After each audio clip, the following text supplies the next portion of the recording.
nung nasa budget watch pa sila. Sila yung katulong ko nagbalangkas ng panukalang batas kasi sila yung matyaga. Isa nga yan sa mga nagturo rin sa akin paano magbusisi sa budget aside from other tawagin ko ng guru sa pagbubusisi ng budget. Kaya ako nawili kasi hindi lamang exciting kundi napaka-challenging. Kasi nga pag inaral mo yung budget book kasi tatlo yung budget books din. Ang font niyan 10 eh. Tapos ang kapal-kapal, mahigit 1 inch yung kapal niya. Pagkatapos 10 yung font. Paano mo babasahin yan kung di ka matyaga? Grabe rin no? Talagang nananadya eh. Alam nyo ba yung 10? Para sa mga hindi techie, yung font na 10, syempre pag yung mga senador, medyo nakaano na yan, nakaganito na yan.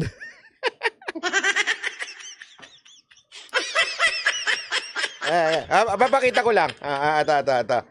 Nakaganyan na yan eh. Oh.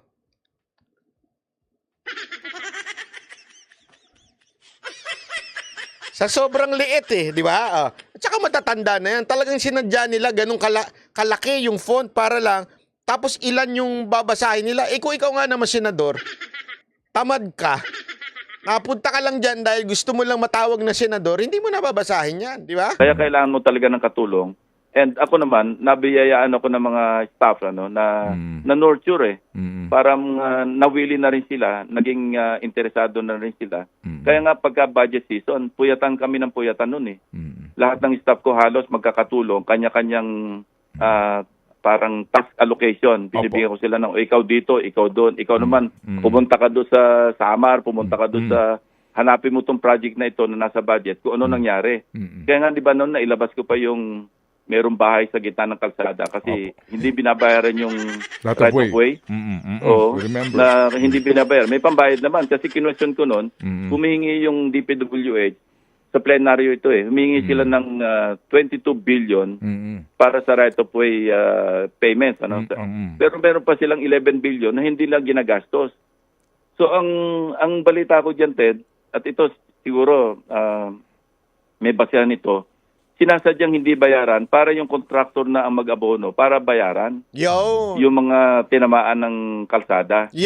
Contractor na naman. Yun nga sa connector, ang balita ko, si Mr. Ramon ang na yung nagsettle ng yung mga nakaharang na mga properties sa tatamaan ng connector eh. Skyway, siya na nagsettle. May pondo yun, Ted eh. Nasa budget yun eh. Bakit yung kontratista o yung proponent ang magsushoulder ng expenses? So, ibig sabihin, sinasadya na hindi bayaran. Saan ngayon napupunta yung para sa right of way na budget? Ang laki-laki nun. Nasa 11 billion, 22. 11 billion? Ano yan? Kaya naman pala merong mga, yung mga mamahaling sports car to mga billion. Ito na nga yung kinwestiyon ko noon. So, anyway, ganun ang nangyayari sa kalakaran ng budget. Nagulat nga ako kasi nung nasabi sa akin ng mga, sa loob din naman ng Senate nang gagaling yung aking mga information. Ganun na ba kalaki ngayon yung mga pet projects, yung pondo ng pet projects ng mga senador? Napunta na sa 5 billion. Billion na. 5 billion, no? Dati million lang. Ngayon, billion na. 5 billion pet project. Bukas sa bukas, magpapile ako. Magpapile na ako. Ako nang tatakbo. Para hindi na ako magla-live. Nakapapagod na akong kala-live. Joke lang. Di ba? Ang bihira, oh. 5 billion. Ikaw, Garski, pag may 5 billion ka, anong gagawin mo? Yung usapan. Pag sinabi pet project, hindi ko naman siya sabing i-identify nila yon after ng enactment ng budget. Kasi bawal na nga yun. Yun ang pinagbawal ng Supreme Court. Pero nakalagay sa budget. Pero alam na rin naman lahat, parang common knowledge na, nagkakaalaman na rin naman sila, na kanilang pet projects yun eh. Ang masama pati yung ayuda, dinali. Sila pa nagdi-distribute. Pati ayuda, kinana. Ina talaga, oh. Ikita nyo mga buwakan ng ina ito mga to. Lalong-lalo na isa diyang senador. Sa isang araw, ilan yun? 3 ba yun? Inatinan na ayuda, pagbibigay ng ayuda. Kongresista, senador. Oo. Nakita naman natin, open naman sila dito eh. Oh, di ba? Oh. Hindi naman kami namimigay, di naman kami tutukoy kung sino gawa ganyan pa yun. Hindi naman kami kung sino tinutukoy na bibigyan ng DSWD. O, hindi pala kayo, ba't ka nandyan? Di ba? O, ay, naku po. Na kung saan sila napupunta, ba't sila magdidistribute? Implementasyon yon, execution yon, budget execution. Sa executive branch yun. Bakit papakialaman nila yung pagdidistribute? Yo! Gano'n na nga yung naging cycle natin, pati sa ating mga, di ba, sa halalan. Pag hindi ka nakipagkompetensya sa mga kasamahan mong kandidato na namimigay ng ayuda na hindi naman nila pera at pera din ng gobyerno at dapat ang namamahagi yung ahensya, DSWD man o DepEdMa o kung anumang ahensya, sila na mismo nagdidistribute or nandun sila, andun yung mayor, kausap namin dito yung mga ilang mayor din siyempre nahiya naman sila, nandun si senador, nandun si congressman. Sinong senador yan? Sino ba yan? Senator Lacson, pangalanan yan. Yan yung sinasabi nating kaplastikan Tama, mali. Di ba? Kaplastikan, ang lakas mo makapuna sa mga kongresista, ikaw din pala, si Ayuda Girl. Sino ho ba yan? Pagka lumapit kayo sa akin para humingi ng sumblelong banateros, kailangan masagot niyo yan. Sino ang Ayuda Girl sa Senado? Pag di nyo nasagot yan, ibig sabihin, hindi kayo banateros. Sino ang Ayuda Girl sa Senado? Eto, sino ang Ayuda Girl sa Kamara? Sige nga, kung alam nyo, sino ang Ayuda Girl sa Kamara? Sige, kung hindi nyo alam, Sasabihin nila, magpasalamat kayo kay congressman. Magpasalamat kayo kay senador kasi sa kanila itong... Hindi si Migs Nograles. May mas mataas pa dyan. Yung Ayuda Girl. Hindi nyo alam. Meron pa dyan sa Congress. Huwag na kayong lumayo. Katabi ni Speaker.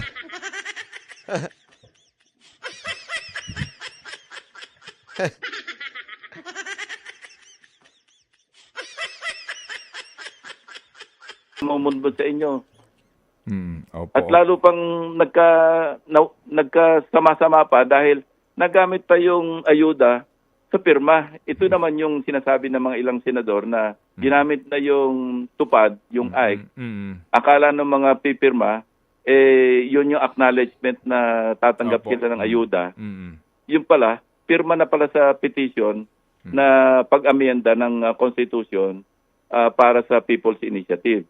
So ito ngayon yung nagiging controversy o nagkakaroon ng usapan, ng away, ng alitan. Opo, sige po. Kanina Ted, pinapanood ko kayo ni DJ, yung sinabi mo na merong joint resolution na word for word, parehong-pareho. Okay lang naman yun, mas maganda kung word for word pareho. Pero again, nung bandang huli, di ba sinabi na meron palang isang word na magkaiba? Separately. Opo. Hindi ko naman binibigyang sisi o binibigyan ng sala yung House na inilagay nila yung nawala yung separately sa kanilang resolution.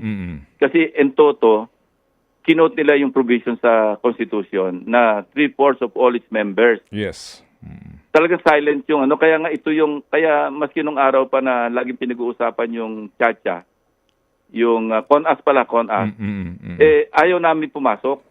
Kasi pag pumasok kami doon sa joint session at hindi na re-resolve yung whether or not voting jointly or separately, yung malabo kami doon. Alam mo, pag 3/4, yung 20%.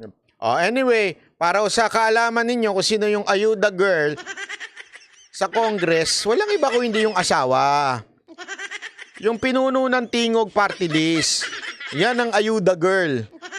Si Yeda Romualdez. Bakit Ayuda Girl? Ting may ayuda, nandun sila. Tingog Party List. Di ba? Sinasabi ko na sa inyo Tinatarantado talaga tayo ng ating mga mambabatas. Ano na ba nangyari sa Pilipinas? Alam mo, ito lang ang problema. Nakakaawa. Maniwala kayo, alam mo kung sino nagsasuffer dito? Yung mga kababayan natin na hirap na hirap. Hirap na hirap para ho sila. Alam nyo, meron one time ito na naawa talaga ako sa kanya. Kasi inutusan ko siya bumili ng turon. Kaya meron doon sa Grab. Actually medyo may may mali doon sa sa app ng Grab eh. Meron doon sa Grab pabili, di ba?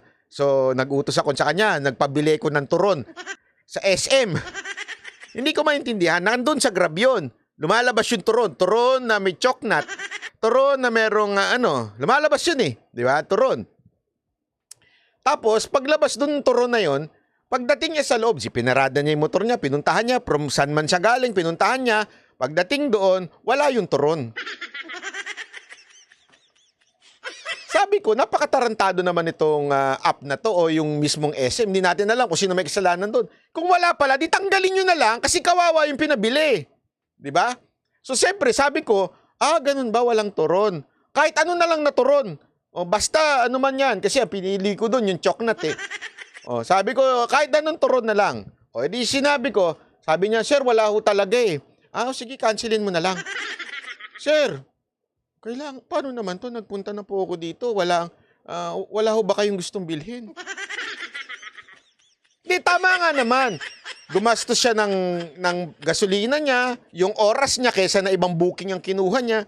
Di ba? So, naawa ako, nagmamakaawa siya. Sir, kahit ano na lang po. Ano ba meron dyan? Siopaw. Hindi po ako mahilig masyado sa siopaw. Sakto lang, sa kulon, okay lang. Pero syempre, hindi, ano mo yun, ang urge ko noon yung turon eh. Ang tagal ko nang gustong kumain ng turon. Tapos, biglang wala. Di ba ho? Tapos, alam mo yung sabi ko nga, magkano ba yung charge? Less than 100 lang. Kasi malapit lang naman yung bibilhan niya. Less than 100 lang. Pero nagmamakaawa siya na parang bumili. Alam mo yun, sabi ko nga, nakakaawa. Alam mo yun, simpleng mga bagay, 100 pesos lang, iisipin mo nagmamakaawa siya.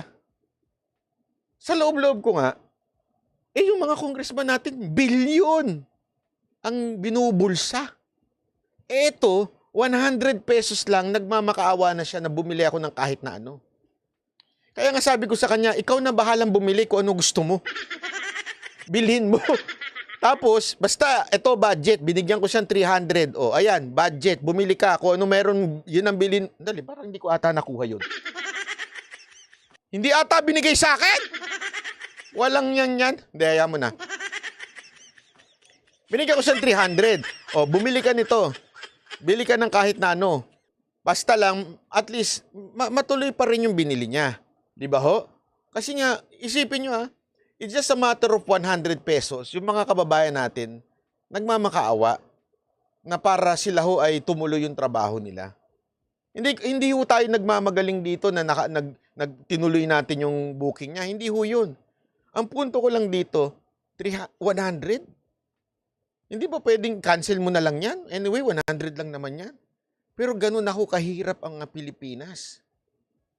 Siyempre, kawawa yung oras, kawawa yung 100, malaking bagay na sa kanila yan. Di ba? Kaya nga ako, nagmamakaawa ako sa inyo eh. Kung meron kayong extra money, pag nagpag-grab kayo, bigyan nyo naman ng tip na 50 pesos, wag naman 20 pesos lang. Ang hirap-hirap magmotor.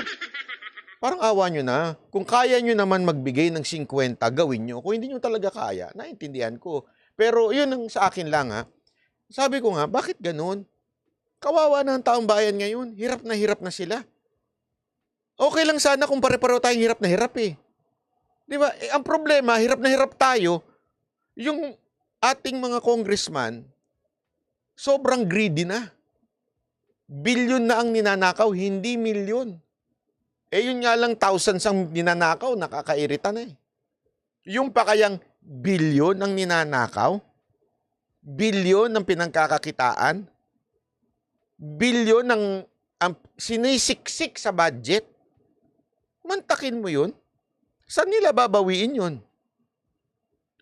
Tax ng bayan. Mangungutang.